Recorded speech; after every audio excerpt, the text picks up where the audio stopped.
Kwa majina anaitwa Georgia Mwamengele, ni afisa maendeleo ya makazi ya halmashauri ya jiji la Arusha. Kuanzia tarehe 2 mwezi wa 3 mpaka tarehe 7 mwezi wa 3 tuna wiki ya kuadhimisha siku ya wanawake duniani ambayo kilele ni tarehe 8 mwezi wa 3, na katika kipindi hiki tuna ardhi maalum inayoongozwa na Wizara ya Ardhi ambayo ni kliniki ya ardhi hususan kwa wanawake, ambako tunasikiliza kero na kutatua, lakini pia tunatoa huduma mbalimbali za ardhi ambayo ni kupanga, kupima pamoja na uthamini na kutoa hati miliki kwa njia ya mfumo wa e-ardhi.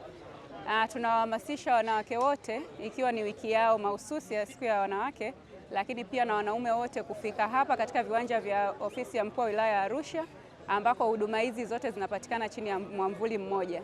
Tunasikiliza kero mbalimbali na kutoa mautatuzi, tunatoa ushauri na elimu kwa masuala ya ardhi, lakini pia tunatoa huduma za ardhi.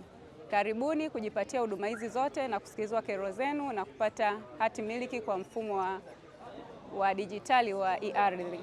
Kwa majina naitwa Mikidadi Ali, ni mkazi wa mkoa wa Arusha. Nimefanikiwa kufika kwenye kliniki ya ardhi hapa ofisi ya mkuu wa wilaya ya Arusha, na nimefanikiwa kupata hati yangu, na wasi wananchi wengine wafike kliniki ya ardhi kwa ajili ya kuweza kusaidiwa katika masuala mazima ya hati.